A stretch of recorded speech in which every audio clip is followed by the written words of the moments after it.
What's up, guys? Welcome back to another video. I hope you guys are having a great day, and today we are talking all about crankbaits. Now, just like about 2 weeks ago, guys, I came out with a video that was all about jigs, and I hope you guys enjoyed that. I hope you guys learned something.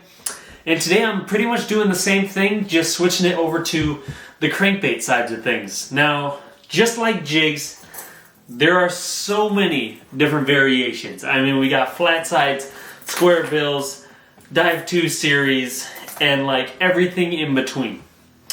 And overall, we can really just simple it down to, I'd say, like 3 main categories, which is, you know, the spring, summer, fall. For those colder water temperatures, what you're going to want to be throwing are flat sides. Now, this one in particular is the Berkeley Fritz side. And the cool thing about flat sides is they have like a very tight wobble, and they shine in cold water situations. So this is a technique that you can use in the spring and the fall. I use it personally throughout the summer as well, but I'd say it shines mostly in the spring and fall.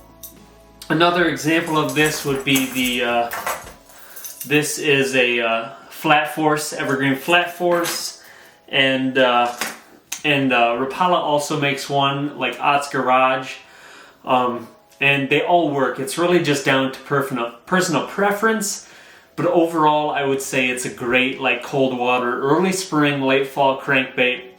And I'd keep it simple. Whatever they're biting on that day will work best, but if you keep her to a flat side during those colder temperatures, you guys should have some luck out there. Now, once we move into the summer, it switches up a little bit. Late spring, early summer, these bass get a little bit more aggressive. They'll pool up on some structure, and eventually you'll want to start throwing a square bill because they're going to be getting, you know, shallow and stuff. So once it gets a little bit warmer, like I said, you'll throw those square bills. This in particular, I believe is an Azuma square bill. Something interesting about this is it actually has a super durable bill. And little fancy touch here, they even spray painted it orange a little bit. But like I said, to get more into detail, bouncing it off a structure, going for that reaction bite, a lot of times a mistake people will make is just throwing a square bill out towards like nothing and just reeling it back in, expecting to get bit.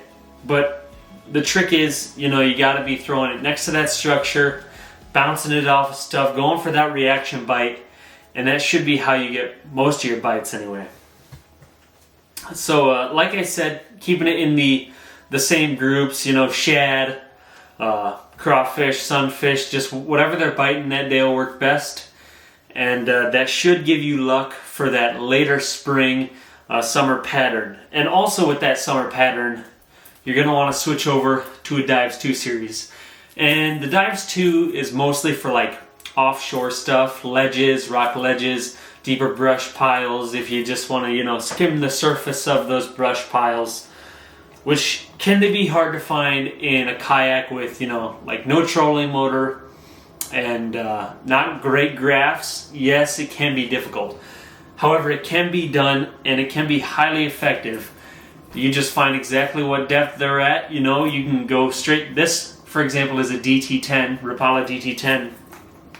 But, you know, they make, Strike King makes Dive 2 series, Rapala makes great, the DT series, and they can go all the way from like 4 foot to like 20 foot, and even deeper than that. They make a series for every water column, which is great because you can look directly on the graph. Where's this structure at? How deep is it? Alright, I have an exact bait for that. I'm going to throw it out, and I know that I can be making constant contact with the structure, which is really great for crankbait fishing. So that's also a great summertime tactic. And then moving into fall, you can once again pick up a square bill of some sort. You know, in the fall, maybe get more specific, a shad pattern crankbait. And that's more of a thing where, like, in the fall, it's almost less of like a structure look. and more of like a where are the shad at? Because you can throw a square bill out in open water and catch fish, as long as there's some sort of like reason why the bass would be there. If you guys haven't checked it out already, my tournament on the Mississippi, I believe it was Pool 10, Day 2, you guys can see a prime example of me just chucking even just a chatterbait out in random water, but I knew that there were shad there, and I knew that the bass were busting up on these shad. So you can almost see me just, looks like casting out in the middle of nowhere and getting bites. That's because the bass are chasing the shad. So crankbaits and fishing in general is kind of situational, where if you know, like that day they could be chasing shad and the next day they might not be. But if you see them chasing shad, change to a shad color and throw in there, you know. It's kind of like just spending time on the water and seeing exactly what they're honing in on that day. Then you can switch to that main bait category and hopefully have some more luck. So like I said, you know, as you're transitioning into the fall, you can throw those square bills. You can get bit once again. You don't have to go quite as finesse as a flat side, but eventually you probably should move into a flat side, get some more bites. And like I said, keeping it to those main categories, the craw, the sunfish, the shad. I believe these in specific are, like I said, the Fritside 5s, I think, dives to 5 foot. And these work great. I've also had experience with Rapala, Ott's Garage. Those work great. The Evergreen's a little bit more expensive. That's a flat force. And of course, like I said, personal preference. They're all relatively, I mean, like the same. They're not all going to have the same action.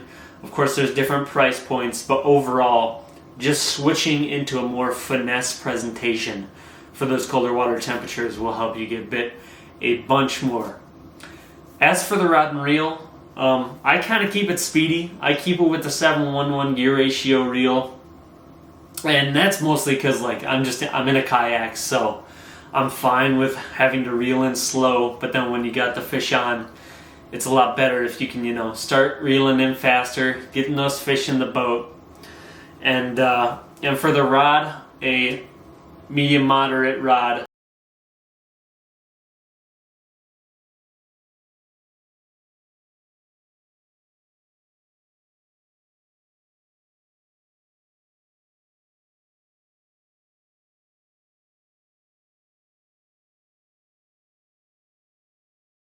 Action in, because then once you get that bite, you lean into it. Less of a hook set, more of a lean into it, and get those guys in the boat without them shaking off near as much as if you were to have a heavy rod. And that's same with like the line going down, and poundage will help you guys get that crankbait down there.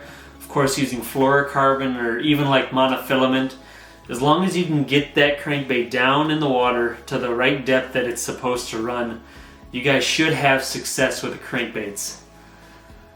Guys, I hope you enjoyed this video.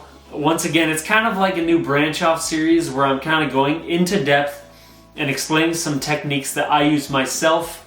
Although everybody might not fish this way, I hope you guys take away something from what I'm showing you guys here. And make sure if you guys enjoyed the video to subscribe and like it. It helps me out a bunch. And as always, go check out All Terrain Tackle. Those guys that make the best bass jigs on the market. And I hope to see you guys for the next video, Friday at 3 p.m. Thanks for watching.